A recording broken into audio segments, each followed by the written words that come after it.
હૃદય પરિવર્તન સડક કિનારે એક 12 થી 13 વર્ષની દીકરી તરબૂચ વેચતી હતી। વિશાલે ગાડી રોકી પૂછ્યું, બેટા તરબૂચ કેમ આપ્યા? દીકરીએ કહ્યું, એક નંગના 50 રૂપિયા સાહેબ, 5 કિલો વજન હશે।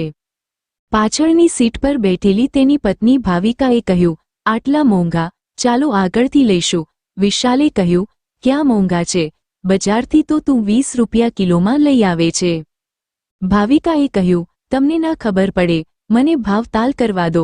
દીકરીને કહ્યું, 30નું નંગ આપવું હોય તો આપ, નહીતર કંઈ નહીં। દીકરી બોલી, આંટી 40નું તો મને પડે છે, ચાલો 45 આપી દેજો, એનાથી સસ્તું નહીં આપી શકું।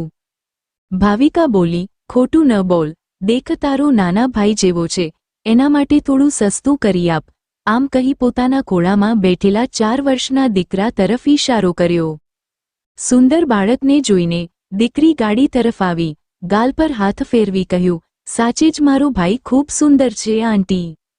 ભાવિકાએ કહ્યું, બેટા દીદીને નમસ્તે બોલ। બાળકે પણ પ્યારથી નમસ્તે દીદી કહ્યું। દીકરીએ દરવાજો ખોલી બાળકને તેડી લીધું, પૂછ્યું, ભાઈ તારું નામ શું છે? દીદી મારું નામ ગોલું છે। કહ્યું, સાચે જ તું ગોળ મટોળ છે મારા ભાઈ, તરબૂચ ખાઈશ? એમ કહી એક તરબૂચ લાવી ભાઈના હાથમાં આપ્યું, પરંતુ વજન હોવાથી હાથમાંથી નીચે પડી 3-4 ટુકડા થઈ ગયા। ગોલુથી પડી ગયું એટલે રડવા લાગ્યો।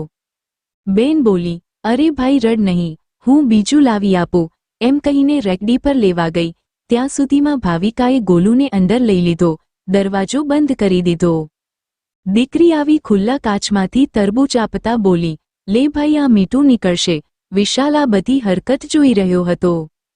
ભાવિકાએ કહ્યું, જે તૂટ્યું છે એના પૈસા નહીં આપું, એ તો તારી ભૂલ હતી। દીકરી હસતા હસતા બોલી, આંટી બંનેમાંથી એકેયના પૈસા નથી જોઈતા, મેં તો મારા ભાઈને આપ્યું છે। આટલું સાંભળી વિશાલને તેની પત્ની બંને ચોંકી ઉઠ્યા। કહ્યું, બેટા બંનેના પૈસા લઈ લે, એમ કહી 100 રૂપિયા હાથેથી લંબાવ્યા। દીકરી ઝડપથી રેકડી પાસે જતી રહી। વિશાલ નીચે ઉતરી પાસે આવી કહ્યું, બેટા પૈસા લઈ લે, તારું ખૂબ નુકસાન થઈ જશે। દીકરી બોલી, માં કહેતી કે જ્યાં સંબંધની વાત આવે ત્યાં નફો નુકસાન નહીં જોવાનું। તમે ગોલુને મારો ભાઈ કહ્યો, મને ખૂબ ગમ્યું, મારે પણ ગોલુ જેવો જ ભાઈ હતો, પરંતુ વિશાલે કહ્યું, શું થયું હતું તારા ભાઈને? કહ્યું કે જ્યારે એ 2 વર્ષનો હતો ત્યારે રાત્રિના તાવ આવ્યો હતો, સવારે માં હોસ્પિટલ લઈ જાય તે પહેલાં જ શ્વાસ છોડી દીધો હતો। એના 1 વર્ષ પહેલાં પાપા પણ અમને મૂકીને જતા રહ્યા। અંકલ મને મારા ભાઈની ખૂબ યાદ આવે છે। ભાવિકાએ કહ્યું, બેટા પૈસા લઈ લે, આંટી હું પૈસા તો નહીં જ લઉં। ભાવિકા ગાડીમાં ગઈ, પોતાની બેગમાંથી એક ઝાંઝરની જોડ નીકાળી, જે પોતાની 8 વર્ષની દીકરી માટે આજે જ 3000માં ખરીદી હતી। દીકરીને દેતા બોલી, તે ગોલુને ભાઈ માન્યો છે ને તો હું તારી માં કહેવાઈશ, તો તું ના ન કહેતી। દીકરીએ હાથ ન લંબાવ્યો તો જબરજસ્તી દીકરીના ખોળામાં ઝાંઝર મૂકતા બોલી, રાખી લે બેટા, જ્યારે પણ પહેરીશ ત્યારે અમારી બધાની યાદ આવશે। આટલું કહી ઝડપથી ગાડીમાં બેસી ગઈ। દીકરીને બાય કહેતા વિશાલે ગાડી સ્ટાર્ટ કરી। ગાડી ચલાવતા ચલાવતા વિચારી રહ્યો હતો કે ભાવુકતા શું ચીજ છે। થોડા સમય પહેલા પોતાની પત્ની 10-20 રૂપિયા બચાવવા માટે બાંધછોડ કરી રહી હતી ને થોડી જ ક્ષણોમાં આટલી બદલાઈ ગઈ। જોતો ખરા, 3000નું ઝાંઝર આપી દીધું। ત્યાં જ અચાનક વિશાલને દીકરીની વાત યાદ આવી કે સંબંધમાં નફો કે નુકસાની ન જોવાય। વિશાલને થોડા વર્ષોથી પ્રોપર્ટી બાબતે પોતાના જ ભાઈ સાથે કેસ ચાલી રહ્યો હતો। તરત જ ભાઈને ફોન લગાવ્યો, કહ્યું, ભાઈ હું વિશાલ બોલું છું। સામેથી ભાઈએ કહ્યું, ફોન કેમ કર્યો? વિશાલે કહ્યું, ભાઈ મેઇન માર્કેટવાળી દુકાન તું રાખી લે, બજારવાળી હું રાખીશ, અને હા મોટો પ્લોટ તું રાખી લે, જ્યારે નાનો પ્લોટ હું રાખી લઈશ। હું કાલે જ આપણો કેસ ચાલે છે એ પાછો ખેંચી લઈશ। સામેથી થોડો સમય અવાજ ન આવ્યો, પછી મોટા ભાઈએ કહ્યું, છોટું આમ કરવાથી તો તને ખૂબ જ નુકસાન થશે।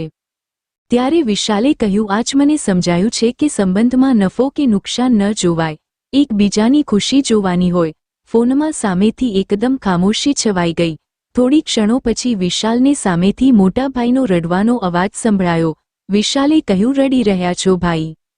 મોટા ભાઈએ કહ્યું, એટલા પ્રેમથી વાત કરી હોત તો બધું જ તને આપી દેત। ઘરે આવી જા, પ્રેમથી બેસીને વાતો કરીશું। આટલી કડવાહટ, થોડા મીઠા શબ્દો બોલતા ક્યાં ચાલી ગઈ ખબર જ ન પડી.